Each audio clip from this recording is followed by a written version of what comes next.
అందరికీ నమస్కారం.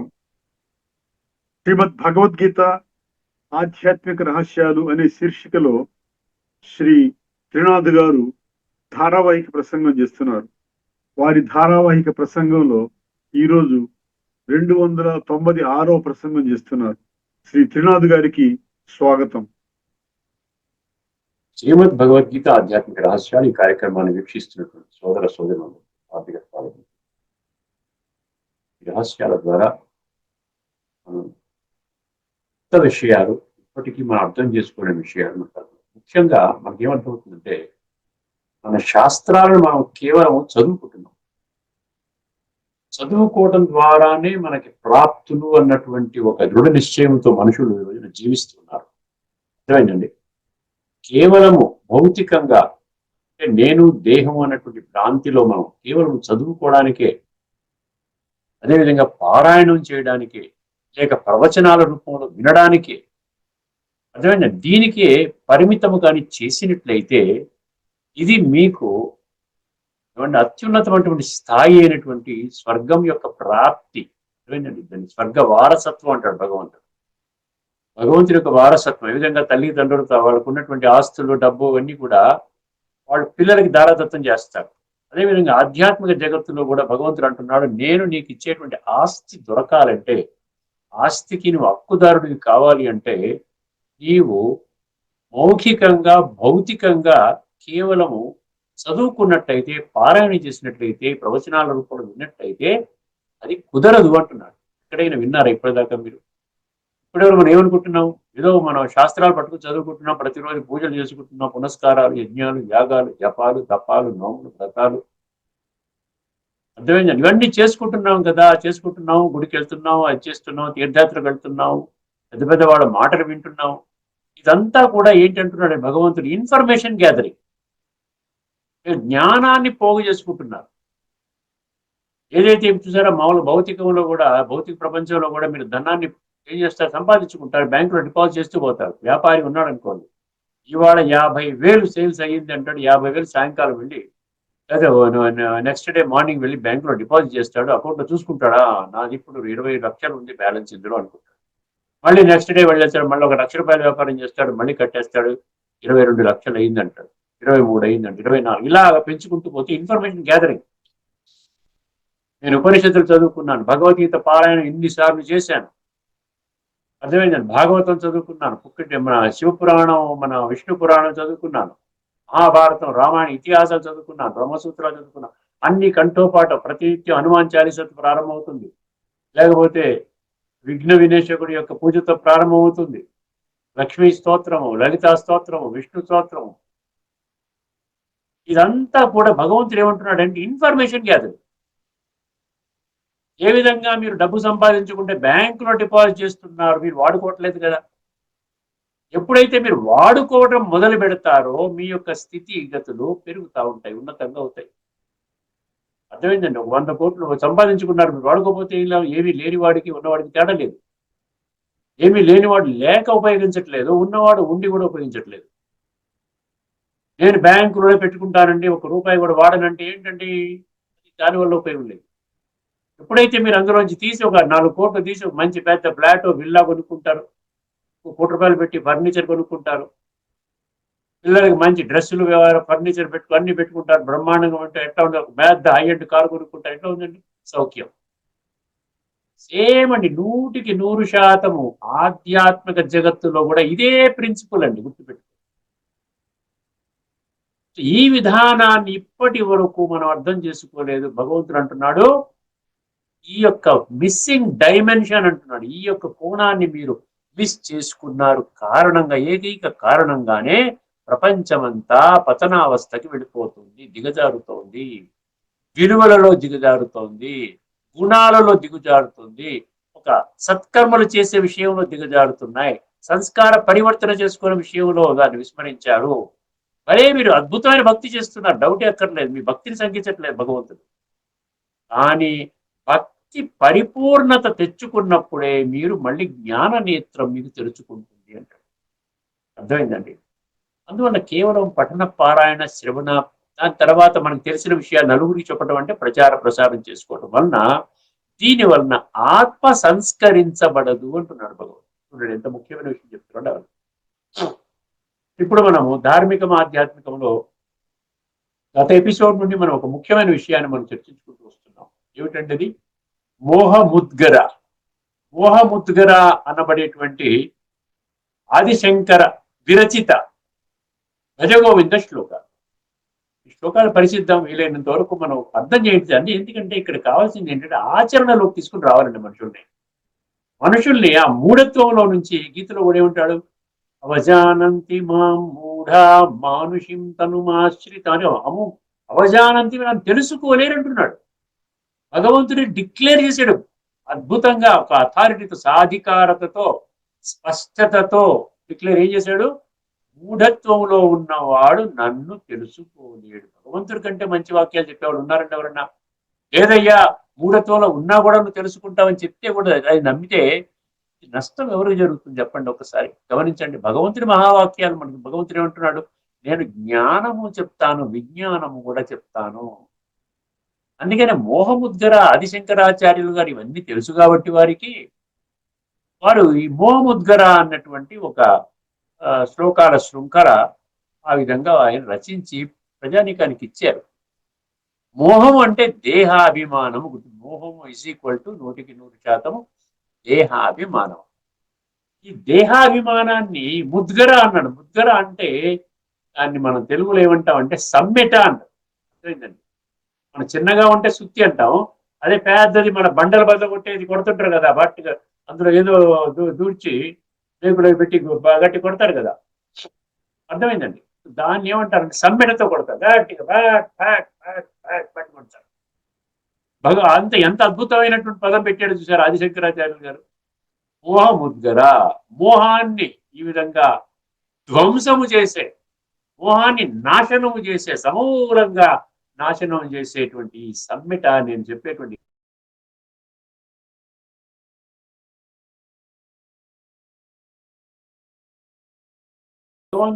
అక్కడ ఆదిశంకరాచార్యులు గారు మీకు అక్కడ ఏం పెట్టాడు పేరు, మోహముద్గర అని పెట్టినప్పుడు ఆ యొక్క అంశాన్ని అర్థం చేయించే విధంగానే ఉంటాయి కదండి మిగతావన్నీ కూడా. మోహాన్ని పరిపూర్ణంగా ధ్వంసము చేసే విధంగా. మోహం అంటే దేహాభిమానం. ఇప్పుడు దేహాభిమానం నుండి మనం ఎక్కడ తీసుకొస్తోంది, ఆత్మాభిమాని స్థితికి తీసుకొని వెళ్ళాలి. భగవద్గీత ఏం చెప్పాడు, భగవంతుడు ఏం చెప్పాడు, అదే చెప్పాడు. భగవద్గీతని బాగా అర్థం చేసుకున్నటువంటి ఆదిశంకరాచార్యులు గారు ఏం చెప్పారు, మోహముద్గర భజగోవింద శ్లోకాలు పెట్టాడు. ఆదిశంకరాచార్య పరిపూర్ణ విశ్వాసం ఉంది మనకి, కానీ మనం ఏం చేస్తున్నాం, కేవలం మనం చదువుకుంటున్నాం, భజన చేసుకుంటున్నాం, కీర్తన చేసుకుంటున్నాం, చక్కగా పాడుకుంటున్నాం. తప్పు లేదండి. దీనిలో మీరు కాస్త ధారణను జోడించండి, ఆచరణను జోడించండి. అర్థమైందండి? మోహముద్గర అంటే అదనమాట. సమ్మెటతో బండలు విరగొట్టే సమ్మెట కొట్టినట్టు అదేవిధంగా మన మోహాన్ని సమూలంగా నాశనము చేసే, ధ్వంసము చేసేటువంటి విధానము భగవంతుడు బిడ్డ అయినటువంటి ఆదిశంకరాచార్యుడు మనందరికీ కూడా వర్తమానంలో ఉన్నటువంటి సమాజానికి, ఇప్పుడు గీత అంటే ఏదో ద్వాపర యుగం అని మీరు వదిలేశారంటే అర్థం ఉంది. మరి ఆదిశంకరాచార్య గారు ఇప్పుడున్నటువంటి ఈ యుగంలోనే ఉన్నారు కదా ఆయన. వారిని కూడా విశ్వసిస్తున్నాం కదా. ఆదిశంకరాచార్యులు అంటే భగవంతుడితో సమానమని విశ్వసిస్తున్నాం కదా. ఆదిశంకరాచార్యులు, మధ్వాచార్యులు, రామానుజాచార్యులు అందరిని విశ్వసిస్తున్నాం కదా. మరి వాళ్ళు ఏం చెప్పారు మనం తెలుసుకున్నావా? ఇప్పుడు మిమ్మల్ని అడుగుతాను, మీరు రామానుజాచార్యుల యొక్క సందేశం ఏంటండి మీకు అంటే ఏం చెప్తారు? ఏం చెప్పరు. మధ్వాచార్యులు గారు మీకు ఏం అర్థం చేసుకున్నారు? అక్కడ 216 అడుగుల స్టాచ్యూ పెట్టారు అక్కడ మన హైదరాబాద్ లో, యూనిటీ అని పెట్టారు కదా. అప్పుడు ఏంటి అర్థం చేసుకున్నాం మనం? ఏం చెప్పారు సందేశం వీళ్ళు? మన జీవితాన్ని ఎట్లా ప్రభావితం ఏ విధంగా వెళ్ళమని చెప్పారు, అది అర్థం చేసుకోవాలండి. ఇప్పుడు ముఖ్యంగా మనం గత ఎపిసోడ్ లో మనం ప్రారంభించుకున్నాం 2వ శ్లోకం, భజగోవింద శ్లోకాల్లో మన 2వ శ్లోకాన్ని కొంచెం పరిశీలిద్దామండి. అంటే ఒక్కొక్కటి కూడా మోహాన్ని తొలగించే విధంగా చెప్తున్నారు, అంతే గుర్తుపెట్టుకోండి. ఆదిశంకరాచార్యులు గారు చెప్తున్నారు. ఇప్పుడు ఈ శ్లోకం ఒకసారి వినండి. ఇది మోహముద్గర్లో ఇది 2వ శ్లోకము. చాలా జాగ్రత్తగా వినండి, జాగ్రత్తగా. మూఢ జహీహి ధనాగమ తృష్ణావన. ముందు శ్లోకం వినండి.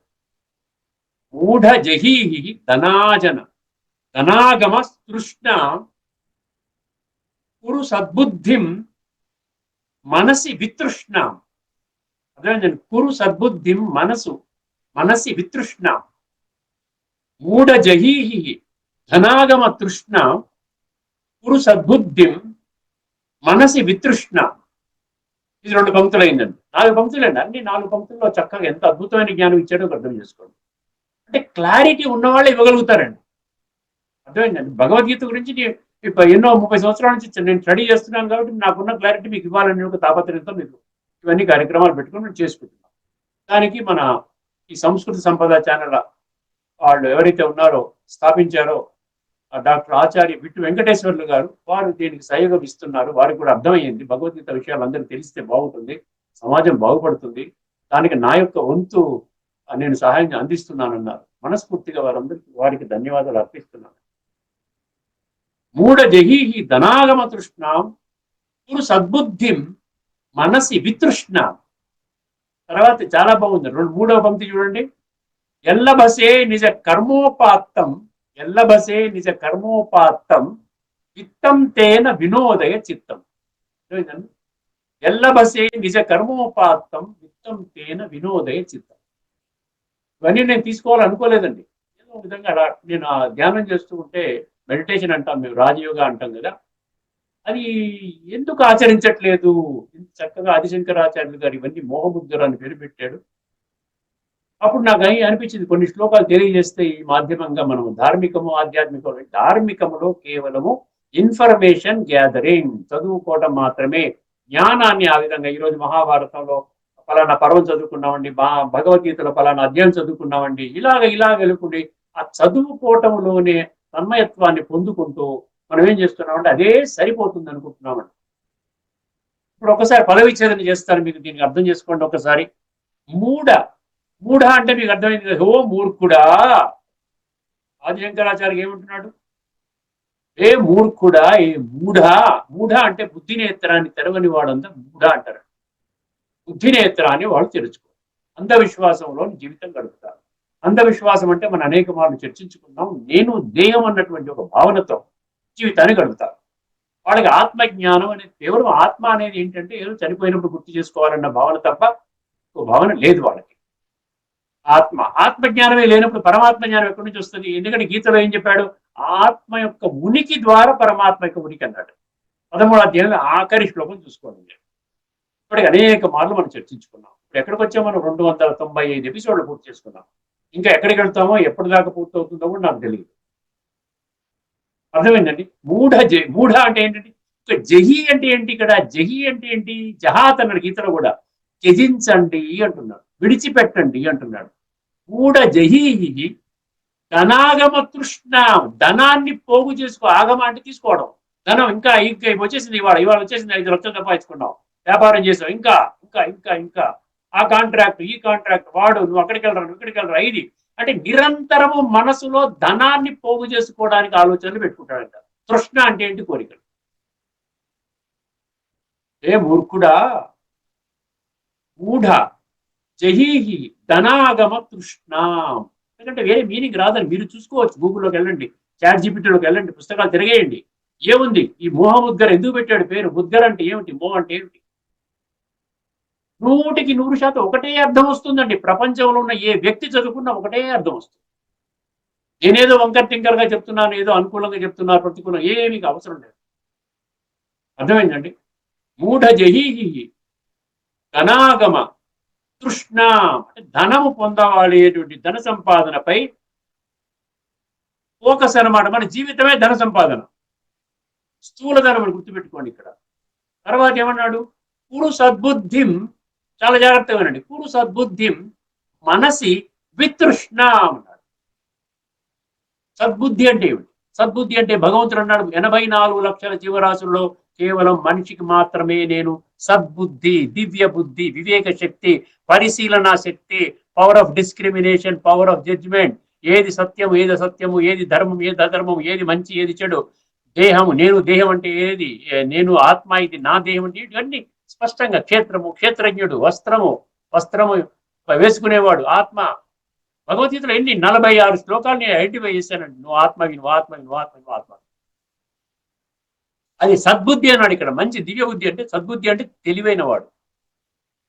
అర్థమైందండి. ఏమన్నాడు ఇక్కడ? కురు సద్బుద్ధిం మనసి వితృష్ణాం అన్నాడు. కురు సద్బుద్ధిం, మనసు వితృష్ణాం అన్నాడు. మనసులో ఈ తృష్ణను చూసారా? తృష్ణ అంటే ఏంటంటే కోరికల ప్రవాహము. ఇంద్రియ సుఖాల కోసం మీరు బానిసైపోయి అదే జీవితాన్ని మీరు పొందేటువంటి ఒక ఆలోచన చేస్తున్నారు చూసారా? నిరంతరము కూడా ఈ విషయ వికారాల వలయంలో చిక్కుకొని ఇంద్రియ సుఖాలను పొందేటువంటి దాని కొరకు సాధనాలను సమకూర్చుకోవాలి. ఆ సాధనాలు సమకూర్చుకోవాలంటే ధనము కావాలి. ధనమూలం ఇదం జగత్ అనుకుంటూ ఆ విధంగా అటువంటి ప్రయాణంలో పడిపోయారని ఆదిశంకరాచార్య గారు మనకు గుర్తు చేస్తున్నారు. అర్థమైందండి?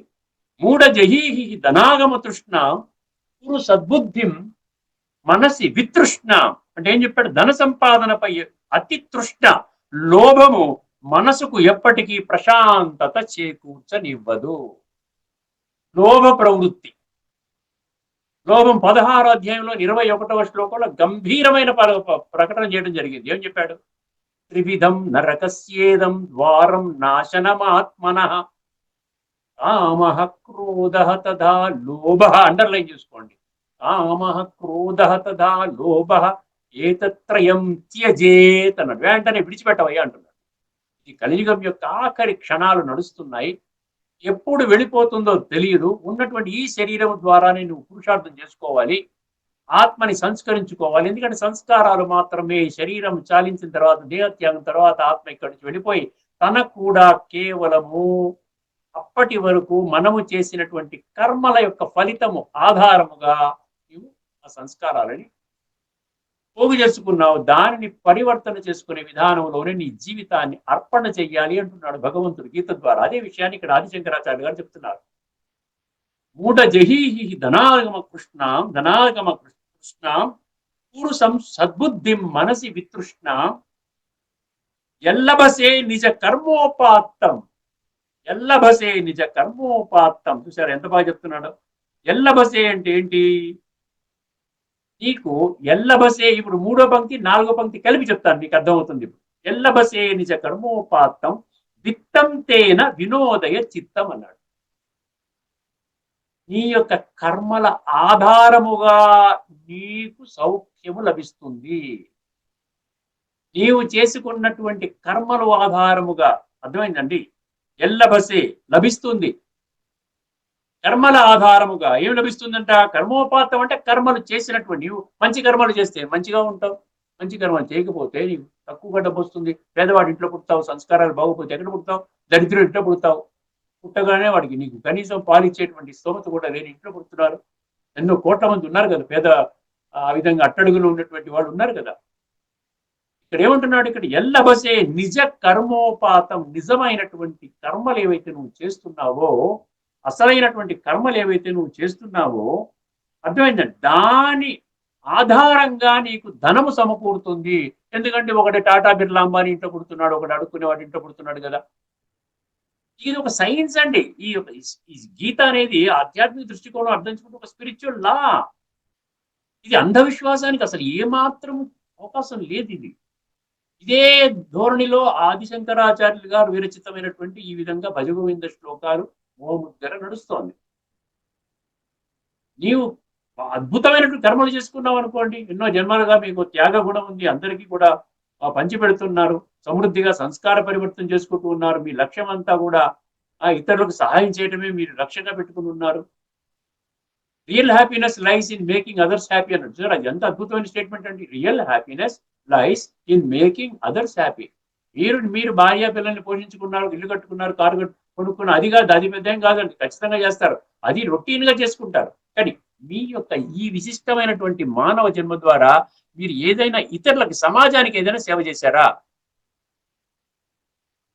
సో మీ కర్మల యొక్క ఫలితముగా మీకు ఎంతైతే ధనము లభించిందో దానితో నువ్వు సంతుష్టంగా ఉండవయ్యా అంటున్నాడు. నువ్వు ఎంత తల కింద పెట్టి కాళ్ళు పైన పెట్టి తపస్సు చేసినా నీవేమి రాదు. నీకు ఎంత రావాల్సి ఉందో అంతే వస్తుంది. ఒకవేళ బై ఛాన్స్ నువ్వు అన్యాయంగా వక్ర మార్గంలో సంపాదించినా అది మళ్ళీ వక్రమంగానే వెళ్ళిపోతుంది, ఇంట్లోంచి వెళ్ళిపోతుంది. ఉండపడంగా ఏదైనా రోగం వచ్చి పెద్ద కార్పొరేట్ హాస్పిటల్ అడ్మిట్ అయిపోతే ఉన్న డబ్బంతా ఖాళీ. పెద్ద రోగం వచ్చిందని లివర్ క్యాన్సర్ అన్నాడు అనుకోండి, అయిపోయింది. బ్లడ్ క్యాన్సర్ అన్నాడు అనుకోండి, అయిపోయింది. ఎన్నో వేల, ఇది 2,50,000 రూపాయలు ఇంజక్షన్లు వాడాలంటే, ఇది ఒక 20 ఇంజక్షన్లు వాడాలంటే అయిపోయింది 50 లక్షలు పట్ట. మనం ప్రాణం కోసం ఎంతైనా ఖర్చు పెడతాం కదా, ఆస్తులు అన్ని అమ్మేసుకున్నా మనం ఆరోగ్యం కోసం మనం ప్రాణం అమ్మో నేను బతకాలి బతకాలి బతకాలి అని కూర్చుంటాం కదా. అందుకని ఇక్కడ భగవంతుడు కర్మ సిద్ధాంతాన్ని చెప్తున్నాడు. ఆదిశంకరాచార్య కర్మ సిద్ధాంతాన్ని చెప్తున్నాడు. నీ కర్మలు శ్రేష్టంగా ఉన్నట్లయితే నీకు దాని యొక్క ఫలితం ఏంటి, దాని ప్రకారంగా నువ్వు సమృద్ధిగా ఒక ధనికులు ఇంట్లో పడతావు. ఎప్పుడు దానం చేసేటువంటి గుణం ఉందనుకోండి నీకు, ఎప్పుడు కూడా ఉన్నవాడికి, పేదవాడు కూడా దానం చేస్తాడండి. చూస్తుంటే మీకు అనుకుంటా గొప్పవాళ్లే కాదు, మామూలు మధ్యతరగతిగా ఉన్నవాడు, ఇంకా లో లెవెల్లో ఉన్నటువంటి వాడు కూడా ఎవడైనా అడిగితే పర్లేదు భోజనం పెడుతుంటే అదేదో చూస్తుంటే లేదో మాకు ఆకలిస్తుంది అంటే స్ట్రీట్ సైడ్ ఫుడ్స్ అమ్ముతున్నారు కదా, ఆ పర్ల తినుబాబు అని చెప్పి ఇచ్చేస్తుంది ఆవిడ. అంటే అదేంటి, వాళ్ళకు కూడా ఒక దాన గుణం ఉంది. ఇవాళ పర్ల పేదవాడు వాడు ఏం చేస్తాడు, పాపం చచ్చిపోతున్నాడు, ఆకలి ఆకలి ఆకలి అంటున్నాడు. అర్థమైందండి. ఇక్కడ మూఢ జహీ జనాగమ తృష్ణాం పురు సద్బుద్ధిం మనసి వితృష్ణాం ఎల్లభసే నిజ కర్మోపాత్తం విత్తం తేన వినోదయచితం. అంటే విత్తం అంటే ధనం అండి. నీకు అందుబాటులో ఉన్న ఏదైతే సమకూరిందో దానితో వినోదయ చిత్తం అన్నాడు, ఆనందంగా గడిపేసి పట్టు అక్కర్లేదు ఎక్కర్లేదు. ఈ రోజున ఒక 10,000 20,000 సంపాదించుకుంటూ ఆనందంగా ఉన్నాడు, పడుకోగానే ఇట్లా నిద్రపోతాడు, కరకు నేల మీద వాడు గురకబెట్టి నిద్రపోతాడు. ఆ డండ్ల పరుపుల మీద బాగా డబ్బులు వాడు పడుకున్న నిద్ర రాదు వాళ్ళకి. ఎందుకంటే వాళ్ళు ఈ రకరకాల మార్గాలు డబ్బు సంపాదించుకుంటున్నారు. వాడేమంటాడు వీడేమంటాడు, ఇన్కమ్ ట్యాక్స్ రేడ్ అవుతుంది, సిబిఐ రేడ్ అవుతుందా, ఇది జరుగుతుందా అది జరుగుతుంది, నిరంతరం అదే ఆలోచనతో గడుపుతూ ఉంటాడు. ఉన్న పడంగా హార్ట్ అటాక్ వస్తుంది, పోతాడు కూడా, ₹1 కూడా వాడు కూడా వెళ్ళదు. సో ఈ 4 పంక్తుల ద్వారా మనకి ఆదిశంకరాచార్య గారు ఏం చెప్పారు చెప్పండి ఒక్కసారి మనం గమనించండి. ఓ మూఢమతి, ధనాన్ని పోగు చేసుకోవాలనే తృష్ణని వదిలిపెట్టు. నంబర్ 1, ధనాన్ని పోగు చేసుకోవాలనే తృష్ణని విడిచిపెట్టు, నీ మనస్సులో సద్బుద్ధిని పెంపొందించుకో. రెండవది. మూడవది ఏంటంటే తృష్ణలేమి అలవాటు చేసుకో, అంటే సద్బుద్ధిని పెంపొందించుకొని తృష్ణలేమిని అలవాటు చేసుకో. నీ కర్మ ఫలముగా లభించిన ధనముతోనే నీ మనస్సును సంతోషపరచుకో. అర్థమైందండి. ఏమన్నాడండి, నీ కర్మ ఫలముగా లభించిన ధనముతోనే. ఎందుకంటే దాంతో ఉన్నట్టే కొంతమంది ఏం చేస్తారు, ఆరోగ్యంగా ఉంటారు, బ్రహ్మాండంగా ఉంటారు, లిమిటెడ్ గా వాళ్ళ రిసోర్సెస్ అయినా తృప్తిగా ఉంటారు, పరమాత్మకు సేవ చేస్తూ ఉంటారు. అర్థమైందండి. రాజయోగ ప్రక్రియ అర్థం చేసుకుంటారు, కర్మలు శ్రేష్టంగా చేస్తారు. లిమిటెడ్ మనీ, లిమిటెడ్ కోరికలు, పెద్ద పెద్ద కోరికలు ఉండవు. ఇవన్నీ పెట్టుకోవాలి, సంపాదించుకోవాలి, పెద్ద భవంతి కట్టుకోవాలి, కార్లు కొనుక్కోవాలి, ఇవన్నీ ఉండవండి. సో ఎందుకు ఇవన్నీ నేను అనలైజ్ చేస్తున్నా అంటే భగవద్గీత ప్రకారంగా చెప్పినటువంటి సంస్కార పరివర్తన గురించే. భగవద్గీతలో ఏమన్నాడు, సంతుష్ట సతతం అన్నాడు. సంతుష్టత అంటే ఎక్కడి నుంచి వచ్చింది, అంత సంతృప్తిగా ఉండడమే సంతుష్ట. సంతుష్ట సతతం యోగి యతాత్మా దృఢ నిశ్చయ మయ్యర్పిత మనోబుద్ధి యోమద్భక్త సమే ప్రియ. 12వ అధ్యాయంలో 14వ శ్లోకం చూసుకోండి. ఇప్పుడు ఒకసారి మనము ఈ ఆదిశంకరాచార్య విరచిత 3వ శ్లోకాన్ని మనం తదుపరి ఎపిసోడ్ లో చర్చించుకుందామండి. వీలైనంత వరకు ట్రై చేస్తాను ఆ యొక్క మెసేజ్ మీకు అందించడానికి. ఎందుకంటే ఆదిశంకరాచార్యులు చాలా గొప్ప ఆ విధంగా వచ్చినటువంటి మహానుభావుడు. వారు ప్రపంచానికి అందించిన సందేశం కూడా కేవలం ఏంటంటే మంచి జీవితంగా మంచిగా ఉండండి, సాటి మనిషిని గౌరవించండి, సంతుష్టత గుణాన్ని ధారణ చేయండి. ఖచ్చితంగా భగవంతుని యొక్క స్మృతిలో ఉన్నట్లయితే ఈ యొక్క సంస్కార పరివర్తన అవుతుంది. దాని ప్రకారంగా మీ వర్తమాన జీవితం బాగుంటుంది, భవిష్యత్తు కూడా బాగుంటుంది. ఇప్పుడు మనం ఏ శ్లోకం తీసుకుందామంటే త్యాగం అన్న విషయం గురించి మనం చర్చించుకుంటున్నామండి. త్యాగములో సాత్విక త్యాగము, రాజసిక త్యాగము, తామసిక త్యాగము. మళ్ళీ గత ఎపిసోడ్లో మనం ఒక అద్భుతమైన శ్లోకం తెలుసుకున్నామని ఏమనుకున్నాం, కుశల కర్మలు అకుశల కర్మలను తెలుసుకున్నాం. అంటే కుశల కర్మలు అంటే నాకు నచ్చిన కర్మలు. ప్రధానమంత్రి అందరు రాష్ట్రపతి అని వెళ్తున్నాం అంటే ఇప్పుడు అందరు రాష్ట్రపతి ప్రెసిడెంట్ ఆఫ్ ఇండియాని కలుస్తున్నాం అంటే ఆ టీం వచ్చింది అనుకోండి, ఆ టీంలో నన్నెందుకు చేర్చుకోలేదు, అర్థమైందా, నాకేమో ఈ మామూలు పని ఇచ్చారేంటి, అర్థమైందండి, జాడు పోచా పని ఇచ్చారేమిటి, అది అకుశల కర్మలు. ఈ 2 కర్మల యందు కూడా నీ యొక్క స్థితి జగ్మగ్ అంటారు, అంటే అటు ఇటు కాకుండా ఉండి స్థిరంగా ఉంది అంటే నువ్వు పాస్ అయిపోయావు. త్యాగివి అనమాట, బ్రహ్మాండమైన త్యాగి. భగవంతుని దృష్టిలో గీత కూడా సర్టిఫై ముద్ర వేసేస్తుంది అనమాట. అంతేకాని ఎందుకంటే ప్రతి కర్మ కూడా అది ఈశ్వరీయ కర్మ, ఈశ్వరీయ సేవగా మనం భావించాలి.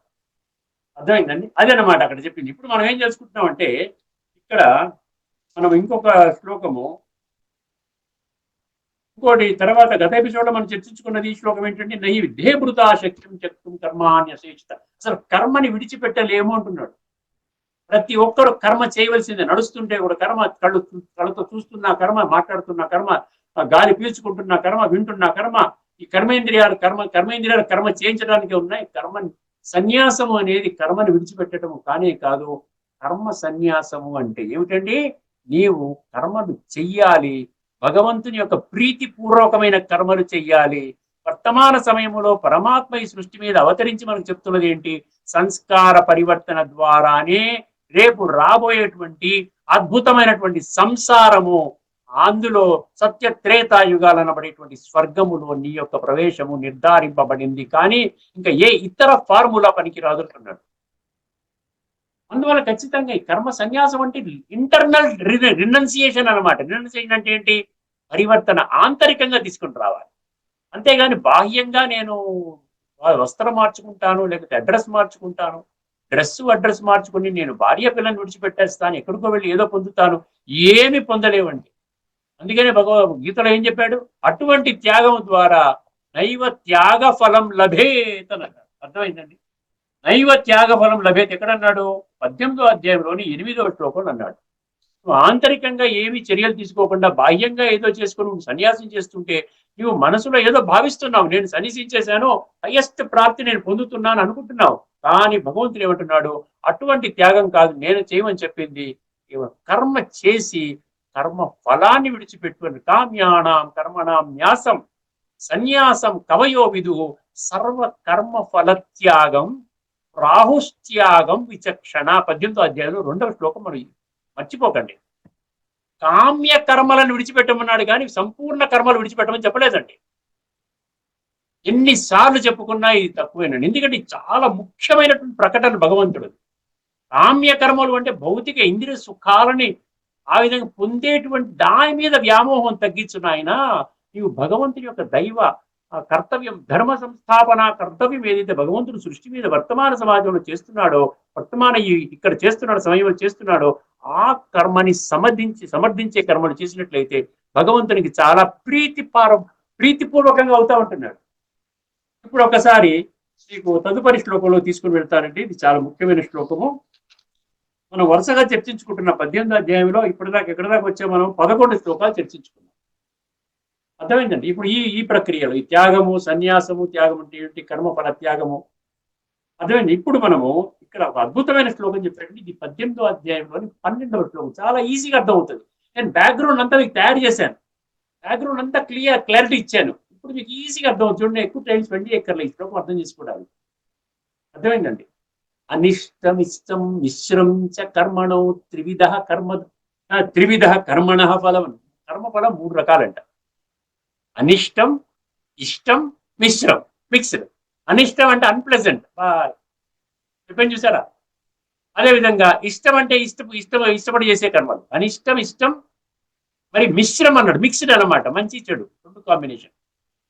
అనిష్టం అంటే ఏంటి? బ్యాడ్ కర్మలు, చెడు కర్మలు, తప్పుడు కర్మలు.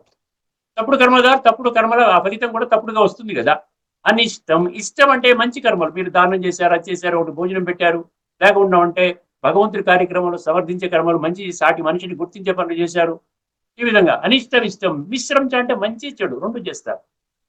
అనిష్టమిష్టం మిశ్రంచ త్రివిధ కర్మణో ఫలం అన్నాడు. ఎంత స్పష్టంగా చెప్పాడు. ఇదేం సంస్కృతం అని చెప్పి తెలుగులోనే చెప్తుంది. త్రివిధ అంటే 3 రకాలుగా కర్మ ఫలం ఉంటుంది. తర్వాత ఏమన్నాడు?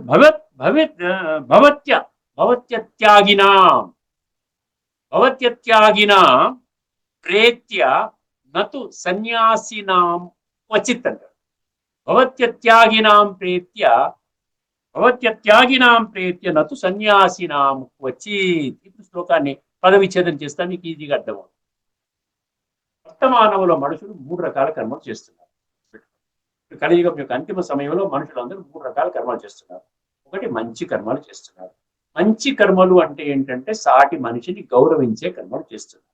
ఎవరికి దుఃఖాన్ని కలిగించకుండా సహాయం చేసి సహాయం చేసే కర్మలు చేస్తున్నారు. భగవంతుడికి ప్రీతిపూర్వకమైన కర్మలు చేస్తున్నారు.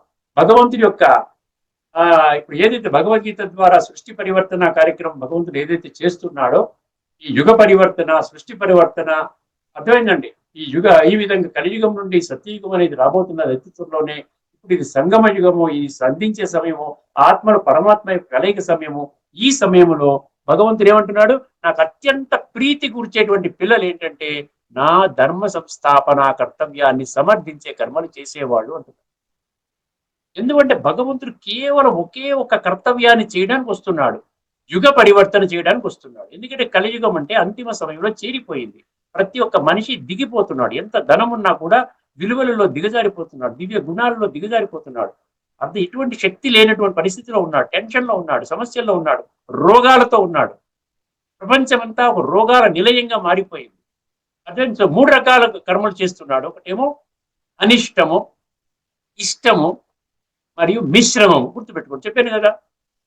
అనిష్టము అంటే బ్యాడ్ కర్మలు, ఇష్టము అంటే గుడ్ కర్మలు, అంటే మంచి కర్మలు, చెడు కర్మలు. మిశ్రమం అంటే మంచి చెడు. చాలా మంది చూసారా, మంచి చెడు 2 పనులు చేస్తుంటారు. కానీ సాయం చేస్తూ ఉంటారు, మళ్ళీ వాడు చేసే అధర్మ పనులు మానరు. సమాజానికి కాస్త మంచి చేస్తుంటారు కదా, డొనేషన్ అడిగితే ఇచ్చేస్తారు. అర్థమైందండి, నేను వచ్చేసాడు 5 lakhs తీసేసుకొని పర్వాలేదు. కానీ ఆ 5 lakhs వీళ్ళు ఎలా సంపాదించుకున్నారు? ఒక్క అక్రమ మార్గంలో సంపాదించుకున్నారు. ప్రజల్ని మోసం చేసి సంపాదించుకున్నారు. ఏదో విధంగా ఆహారం కల్తీ, మందులు కల్తీ, స్మగ్లింగ్, లూటింగ్, బ్లాక్ మార్కెటింగ్, లంచగొండితనం ఇవన్నీ వింటున్నాం కదా. సో ఈ మోసపూరితంగా వచ్చినటువంటి ధనములు కొంత ఇతరులకి సహాయం కూడా చేస్తూ ఉంటారు. ఎందుకంటే పాపం అంటే పోతుందండి, కాస్త దాన పుణ్యాలు చేస్తే పాపం అవుతుంది, దానము ద్వారా పుణ్యం, దాన పుణ్యం అంటారు కదా. అర్థమైందండి. సో ఆ విధంగా చేస్తాడు. ఇక్కడ ఏమైపోయింది, మంచి ఉంది, చెడు ఉంది. చెడు మార్గంలో డబ్బు సంపాదిస్తున్నారు, అందులో కొంత భగవంతుని సేవలో వాడుతున్నారు. మందిరం కట్టించారు, మందిరంలో ఫలానా నేను గంటంగా ఏమంటారు, ఏదన్నా ఉంటుంది, ఒక విగ్రహాన్ని తయారు చేస్తే డబ్బు నేను ఇస్తాను రెడ్డి అంటారు. చందాలు కలెక్ట్ చేసి ఏమంటారు, విగ్రహానికి ఎంత ఖర్చు అవుతుందంటే 3 లక్షలు ఖర్చు అవుతుందంటే ఈ 3 లక్షలు నేను ఇస్తాను రెడ్డి అంటారు. ఎందుకంటే అది ఏంటి, వాళ్ళకి పాప భీతి మనసులో ఉంది కాబట్టి కొంతలో కొంత దాని ఉపశమనం కలుగుతుంది కదా అని. సో 3 రకాల కర్మలు. ఇప్పుడు ఈ 3 రకాల కర్మలు దీని పరిహారం ఎప్పుడు లభించాలో వాళ్ళకి ఖచ్చితంగా లభించాల్సిందే కదా. ఒక స్పిరిచువల్ లా కదా, ఎవడు చేసిన కర్మ వాడు అనుభవించక తప్పదురా నరుడా. అందుకని ఇక్కడ ఏమంటున్నాడు, మరణించిన తర్వాత కూడా అనుభవం చేస్తాడంట. మరణించిన తర్వాత ప్రేత్య అన్న పదం వచ్చింది అక్కడ. ప్రేత్య అంటే ప్రేత, ప్రేత అంటే మరణం. భూత ప్రేత అంటాం చూసారా, అర్థమైంది. అనిష్టమిష్టం మిశ్రం చ త్రివిధం కర్మణో ఫలం, కర్మణ ఫలం. అది 2 పంక్తులు అర్థమైపోయింది. అనిష్టమిష్టం మిశ్రం చ త్రివిధం, త్రివిధం అంటే 3 రకాల కర్మ యొక్క ఫలం అంటున్నాడు. భవత్య అత్యాగిన, ఇక్కడ 2 రకాలు చెప్తారు. ఒకడేమో కర్మలు చేసుకుంటూ శ్రేష్టమైన కర్మలు, పరమాత్మకి ఇష్టమైనటువంటి కర్మలు, పరమాత్మ ప్రీతి కలిగించే కర్మలు, ధర్మస్థాపన చేసేటువంటి కర్మలు, సాటి మనిషికి బాగా సహాయం చేసే కర్మలు. అర్థమైందండి. ఆ విధంగా లేదండి, ఇప్పుడు ఇంత అద్భుతమైనటువంటి సందేశం నాకు అందింది, ఇంకా నేను ఏమిటి, ఎందుకంటే ఉన్నపడంగా ఎప్పుడైనా శరీరాన్ని విడిచిపెట్టేస్తాను నేను. అర్థమైంది. ఇప్పుడు నేను భగవంతుని మార్గంలో పడిపోయానండి, నా యొక్క కుటుంబాన్ని పోషించుకుంటాను, సమాజానికి మంచి చేస్తాను, భగవంతుని ధర్మ సంస్థాపన కర్తవ్యాన్ని సమర్థించే కర్మల్ని చేసుకుంటాను. అటువంటి వాడు ఒకడు. ఇంకొకటి ఏంటంటే అత్యాగినాం అన్నాడు. అత్యాగినాం, త్యాగినాం, అత్యాగినాం. అత్యాగినాం అంటే త్యాగము చెయ్యని వాడు. త్యాగం చేయని వాడు అంటే కర్మఫలము ఆధారంగా కర్మలు చేసేవాడు. స్పష్టంగా అర్థం చేసుకోండి, ఏమి సంశయం అక్కర్లేదు. మీకు ఎటువంటి సందేహం ఉన్నా తీర్చడానికి నేను సిద్ధంగా ఉన్నాను. మీరు కామెంట్ పెట్టండి, నాకు ఫోన్ చేయండి, నేను చెప్తాను ఇంకా అర్థం కాకపోతే. మనకున్న సమయాన్ని దృష్టిలో పెట్టుకుని నేను క్లారిటీ ఇచ్చే ప్రయత్నం చేస్తున్నాను. ఇక్కడ భవత్యు అత్యాగినాం ఎందుకన్నాడు, భవతి అత్యాగినాం. అత్యాగినాం మళ్ళీ ఏమన్నాడు, సన్యాసినాం అన్నాడు.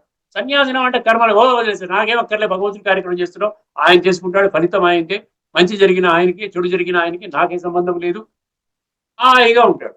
అటువంటి వాడికి మరణము తర్వాత ఈ ఫలితం యొక్క దీనిని అనుభవించే పని లేదు అంటున్నాడు.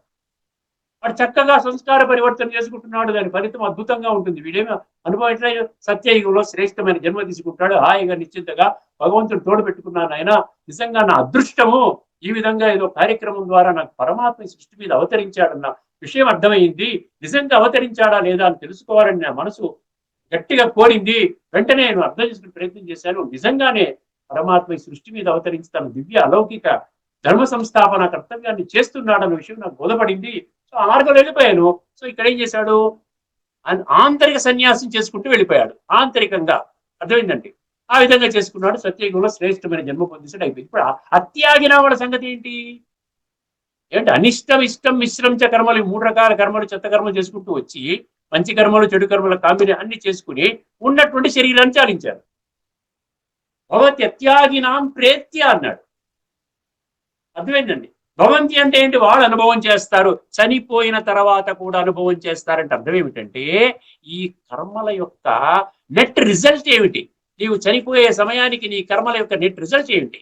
నీ రిజల్ట్ నెగిటివ్ గా ఉన్నట్లయితే, తామసికంగా ఉన్నట్లయితే నీవు మళ్ళీ కలియుగములోనే జన్మ తీసుకుంటావు. అర్థమైందండి? అదేవిధంగా నీ నెట్ రిజల్ట్ మధ్యస్థంగా ఉన్నట్లయితే, రజోగా ఉన్నట్లయితే నీవు ద్వాపర యుగంలో జన్మ తీసుకుంటావు. ఎందుకంటే నువ్వు ఎట్లా త్యాగం చేయలేదు కాబట్టి సాత్వికంగా ఉండదు నీకు, కేవలం రజోగాను తమోగా ఉంటుంది. అది ఎప్పుడు జరగవచ్చు? చనిపోయిన తర్వాత, ఈ కలియుగములోనే ఇంకొక జన్మ తీసుకున్న తర్వాత కూడా జరగచ్చు. ఇప్పుడు చూడండి, కొంత పుట్టుకతోనే పోలియో పేషెంట్గా పుడుతున్నారు, వాడు ఎటువంటి కర్మలు చేయలేదు. ఏమిటండి? ఏమి చేయలేదు కదండి, పోలియో పేషెంట్గా పుట్టాడు ఏంటండి? లేకపోతే బుద్ధి మందగించిన వాడిగా పుట్టాడు ఏంటండి? లేకపోతే అంధుడిగా పుట్టాడు ఏంటండి అంటుంటాం కదా.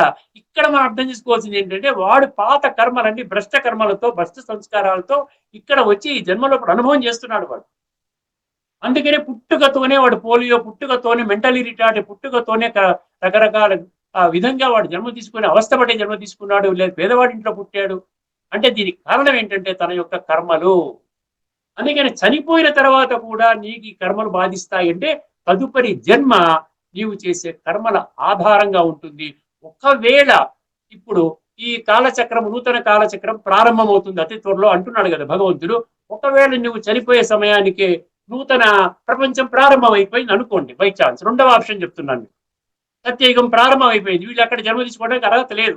ఎందుకంటే వీళ్ళు చేసేటువంటి కర్మల్లో ఆ పనికిరాని కర్మలు కూడా ఉన్నాయి, సంస్కారాలు పరివర్తన చేసుకునే విధంగా చేసుకోలేదు. ఎందుకంటే కర్మ ఫలితాన్ని వీళ్ళు త్యాగం చేయలేదు. అత్యాగినాం భవతి అత్యాగినాం ప్రేత్య. అప్పుడు ఏం చేస్తారంటే వీళ్ళు నూతన కాలచక్రంలో మళ్ళీ ఎక్కడొస్తారు?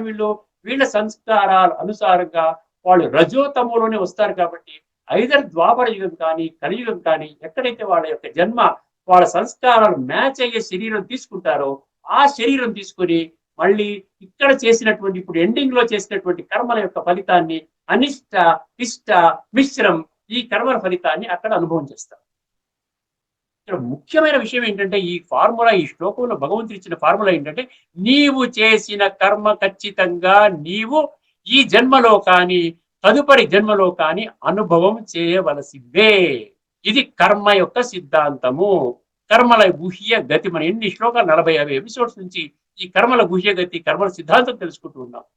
అందుకని ఎందుకు చెప్తున్నాడంటే నాయన తప్పుడు కర్మలు చేయకండి, సాటి మనిషిని దుఃఖపరిచే కర్మలు చేయకండి, భగవంతుని యొక్క కర్తవ్యాన్ని సమర్థించే కర్మలు చెయ్యండి అని భగవంతుడు ప్రాధాయపడుతున్నాడండి తన పిల్లల ద్వారా. దయచేసి అర్థం చేసుకోండి. ఇప్పుడు ఒకసారి ఇది ఇందులో ఉన్నటువంటి తత్వం. ఇప్పుడు గీతా పుస్తకంలో భాష్యకారులు ఏమి రాసుకున్నారో ఒకసారి మనం చదువుకుని ఈ యొక్క ఎపిసోడ్ ని మనం సంపన్నం చేసుకుందామంటే, అనిష్టమిష్టం మిశ్రం చ త్రివిధం కర్మణ ఫలం భవత్యత్యాగినాం ప్రేత్య నతు సన్యాసినాం క్వచిత్ అన్నాడు. ఎవరైతే సన్యసించారో, ఏం సన్యసించారు? కర్మ ఫలితాన్ని సన్యసించారో, ఆంతరికంగా శుద్ధి చేసుకునే కర్మలు చేశారో, భగవంతుని యొక్క ప్రీతిపూర్వక ప్రీతిపాత్రమైన కర్మలు చేశారో, ధర్మ సంస్థాపన కర్తవ్యాన్ని సమర్థించే కర్మలు చేశారో వాళ్ళకి ఇటువంటి అనుభవం అనేది ఉండదు. వాళ్ళు దివ్య జన్మ డైరెక్ట్ గా they will enter into forthcoming సత్యయుగంలోకి ఎంట్రీ వస్తుంది, వాళ్ళకి ఎంట్రీ పాస్ లభిస్తుంది ఈజీగా, చక్కగా చక్కటి జీవితాలు. అందుకని ఇక్కడ ఏం చెప్తున్నాడు? కర్మ చెయ్యి, అది కూడా భగవంతుని యొక్క కార్యములో సహాయం చేసే కర్మను చేసి కర్మ ఫలితాన్ని విడిచిపెట్టేవా అద్భుతమైన జన్మ నీకు ఉంటుందని భగవంతుడు మనకి బోధిస్తున్నాడు. ఒకసారి చూడండి, ఒకసారి ఏమంటున్నాడు చాలా జాగ్రత్తగా వినండి. కర్మఫల త్యాగము చేయని మనుష్యుల, కర్మఫలము, చాలా జాగ్రత్తగా వినండి, కర్మఫలము త్యాగము చెయ్యని మనుష్యుల కర్మలకైతే మంచి చెడు మిశ్రమము, మంచి చెడు మిశ్రము అని 3 విధములకు ఫలములుండును. 3 విధములకు ఫలములుండును. మరణానంతరము వారు వాటిని తప్పక అనుభవించియే తీరవలయును. ఎందుకంటే అటువంటి కర్మలు చేయటం అండి మరణించిన తర్వాత కూడా మన వెంట వస్తుంది, వెంటాడుతుంది, పనికిరాని జన్మ ఇస్తుంది, దుఃఖపెడుతుంది, మన జీవితాన్ని భ్రష్టుపరుస్తుంది. ఇంకా జీవితకాలం బాధపడుతూనే ఉండాలా? అటువంటి దానికోసం ఇప్పుడు నేను తప్పుడు కర్మలు మానుకుంటే భగవంతుని ప్రీతిగా ఉండేటువంటి కర్మలు చేస్తే ఎంత అద్భుతం అండి, ఎంత అదృష్టం అండి. ఈ భాగ్యం నాకు తెలిసినా కూడా నేను చేసుకోకపోతే ఎంత దురదృష్టవంతుణ్ణి అని కాస్త ఆలోచించండి. ప్రతి ఒక్కరు కూడా బుద్ధినేత్రాన్ని తెలుసుకుని సత్యత అనేటువంటి ఒక విధానం భగవంతుడు పరమ సత్యం కాబట్టి భగవంతుడు సత్యాన్ని చెప్తున్నాడు.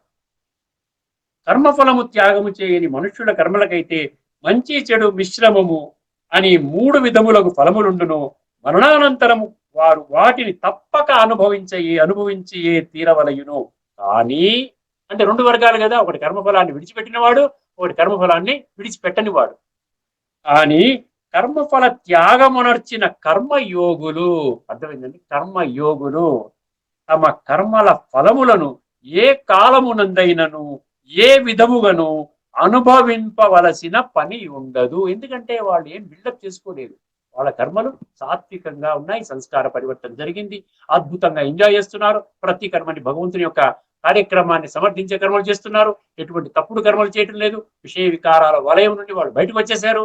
ఈ విధంగా భగవంతుడు 16వ అధ్యాయంలో అసుర సంస్కారాలు అని చెప్పేట్టు మనం చాలా శ్లోకాలు చెప్పుకున్నాము. ఇవన్నీ విడిచిపెట్టి దైవీ సంస్కారాలని ఈ విధంగా పుడికి పుచ్చుకొని మంచి జీవితాన్ని దేవి దేవతలుగా గుర్తింపబడేటువంటి రాజ్యంలోకి వాళ్ళు వెళ్ళబోతున్నారు. మనం చర్చను ముగించుకుందామండి. తదుపరి ఎపిసోడ్ లో మరొక అద్భుతమైనటువంటి శ్లోకంలోని లోతైన తత్వాన్ని చాలా సహజంగా, సులభంగా, సరళంగా అర్థం చేయించే ప్రయత్నం మనం చేసుకుందామండి. అంతవరకు సెలవు. అందరికీ నమస్కారం. లోకా సమస్త సుఖినో భవంతు. ఓం శాంతి. శ్రీమద్ భగవద్గీత ఆధ్యాత్మిక రహస్యాల తాత్విక సారాన్ని మనకు సవివరంగా వివరించిన శ్రీ శ్రీనాథ్ గారికి ధన్యవాదాలు. నమస్కారం.